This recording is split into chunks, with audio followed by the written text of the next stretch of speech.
तन में आता है। पढ़ाने वाला साधारण नहीं है। साधारण है, पढ़ाने वाला साधारण नहीं है, लेकिन आता किस में है? साधारण तन में आता है। ये भी बड़ी भारी भूल है। क्या? जैसे तथाकथित ब्राह्मणों ने क्या समझ लिया? क्या समझा? पढ़ाने वाला ब्रह्मा को समझा या शिव बाबा को समझा? है? ब्रह्मा को समझ लिया। समझ लिया ये ब्रह्मा हमको पढ़ाने वाला है। वास्तव में ब्रह्मा को असाधारण समझ लिया। ब्रह्मा कोई असाधारण नहीं होता। जिस तन में आता हूं वो साधारण तन ही होता है, और मुकर्रर रथ तो और ही साधारण। परंतु उसमें आकर के जो पढ़ाने वाला है वो साधारण आत्मा नहीं है। ये रूहानी बाप सभी आत्माओं का बाप है। क्या? साधारण पार्ट बजाने वाली आत्माओं का भी बाप है, और जिन आत्माओं ने असाधारण पार्ट बजाया है इस रंगमंच पर आकर, इब्राहिम, बुद्ध, क्राइस्ट को फॉलो करने वाले फॉलोअर्स क्रिश्चियंस की संख्या इस दुनिया में 3/4 से भी ज्यादा है। इतनी बड़ी जनरेशन को क्राइस्ट की आत्मा पढ़ाने के निमित्त बन जाती है। तो क्राइस्ट की आत्मा को साधारण कहे या असाधारण कहे? क्या कहें? है? कोई जोर से बोलो जो पता चले कि हाँ साधारण बोला कि असाधारण। क्राइस्ट की आत्मा असाधारण ही कहेंगे,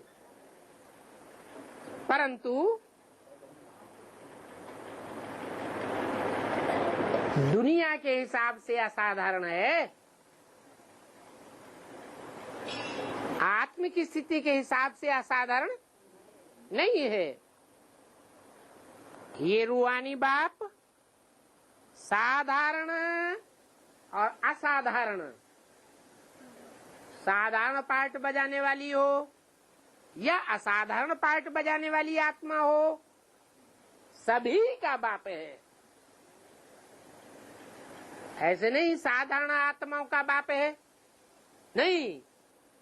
जो ऊंचे ऊंचे ग्रेट फादर्स कहे जाते हैं, महान धर्म पिताएं कहे जाते हैं, उनका भी फादर है। हाँ, उन धर्म पिताओं का निवास स्थान सदैव ऊंचे ते ऊंचे लोक में नहीं है।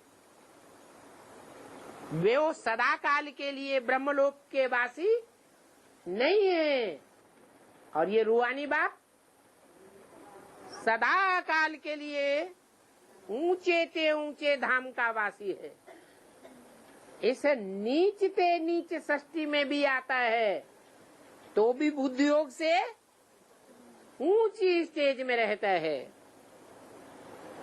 तो उनका निवास स्थान सदैव ब्रह्मलोक में है। जो लौकिक बाप होते हैं वो तो बुद्धि योग से सदैव इसी दुनिया में रहते हैं। कहाँ रहते हैं? उनके जो बुद्धि है वो कहाँ धरी रहती है? इस दुनिया में धरी रहती है या ऊंचे ते ऊंचे धाम में रहती है?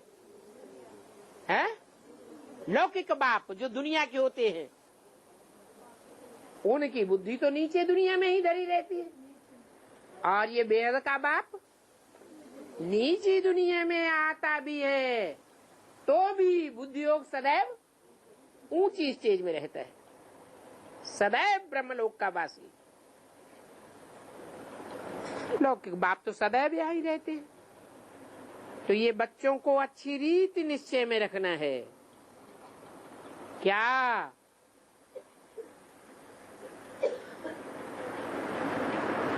उन बेसिक ब्राह्मणों की तरह गलती नहीं कर देना। क्या गलती?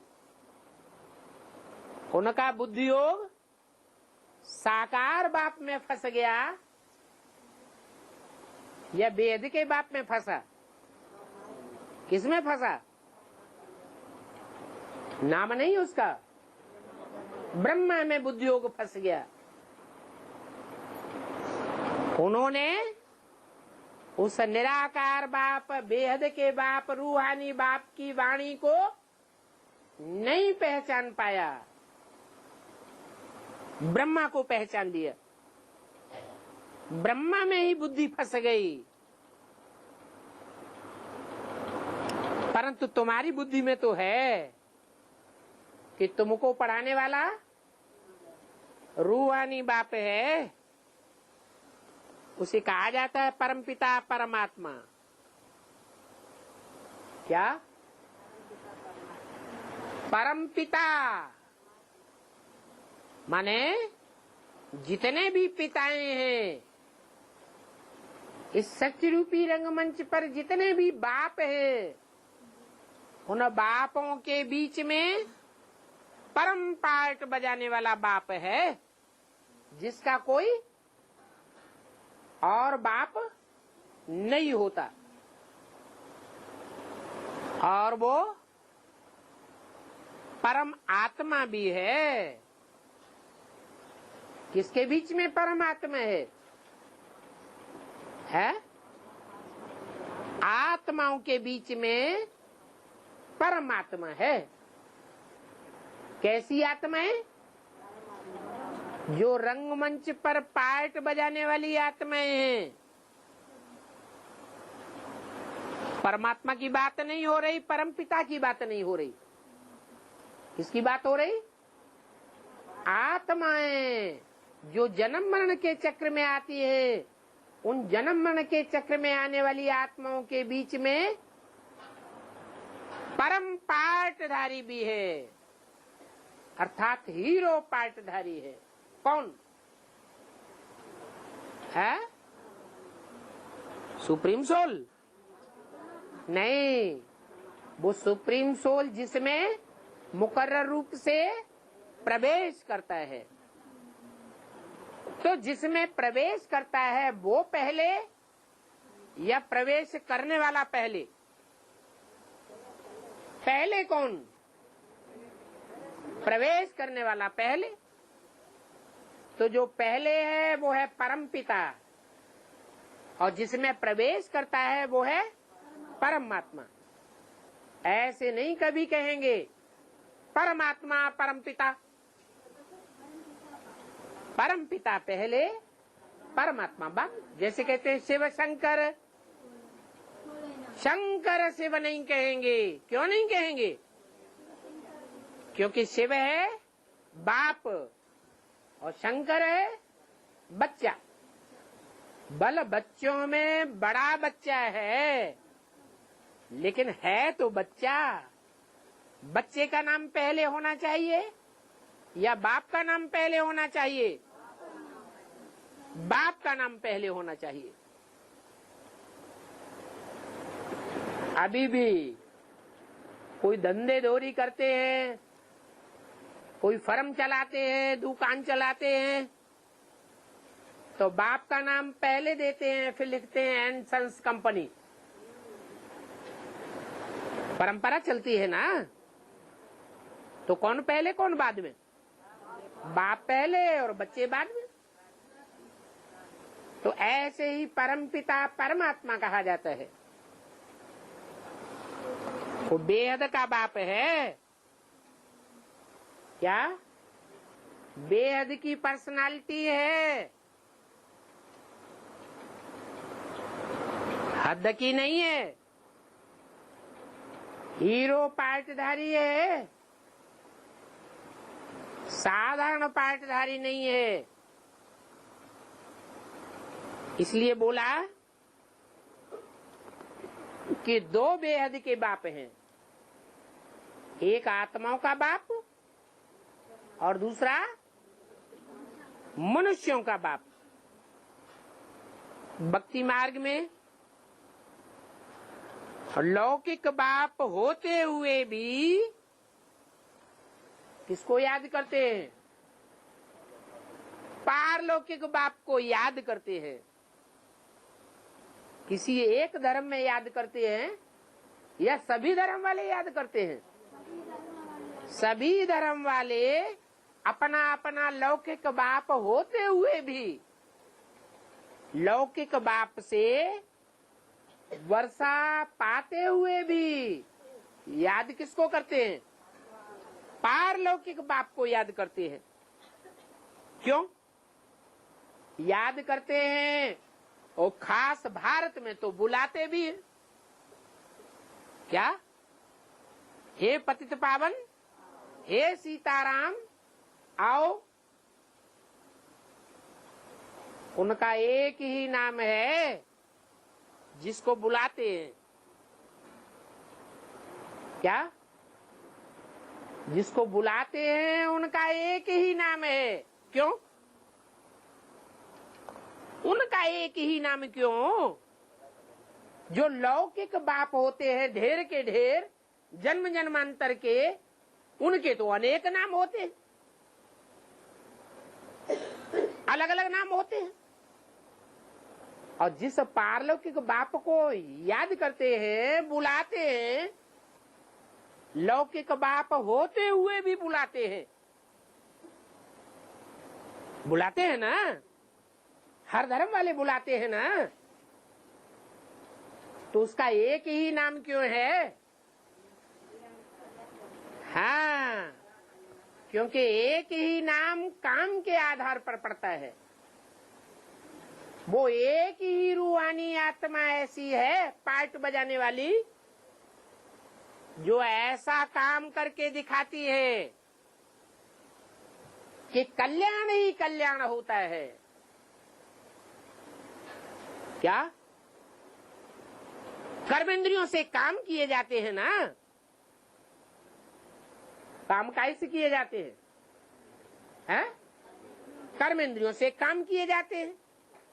तो वो एक बाप ऐसा काम करने वाला है कि कोई भी कर्मेंद्रियों से काम करेगा, लेकिन वो कर्मेंद्रिय रिजल्ट में कल्याणकारी साबित होगी, अकल्याणकारी साबित नहीं हो सकती है? अच्छा, मनुष्यों के विचार में कोई कर्मेंद्रिय ऐसी भी है कि मनुष्य उस कर्मेंद्रिय से कितने भी सजग होकर के काम करे, लेकिन फिर भी कुछ न कुछ उत्तेजना ऐसी आ जाती है कि दुखदाई बन जाते हैं, अकल्याणकारी बन जाते हैं।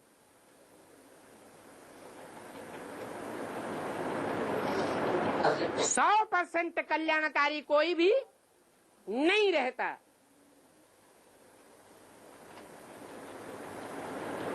ऐसी कर्मेंद्रिय कौन सी है? कोई है या नहीं है? हा? क्या है? काम इंद्रिय एक ऐसी इंद्रिय है कि कितना भी सजग हो करके, कितना भी योग युक्त होकर के कोई काम करे, लेकिन दुखदाई काम करेंगे, सुखदाई काम नहीं कर पाते। इसलिए और जितनी भी आत्माएं हैं उन पाटधारी आत्माओं के बीच में चाहे देवात्मा ही क्यों न हो, देवात्माएं सुख देते हैं या दुख देते हैं? देवात्माएं तो देते ही हैं सुख, इसलिए उनका नाम देवात्मा है।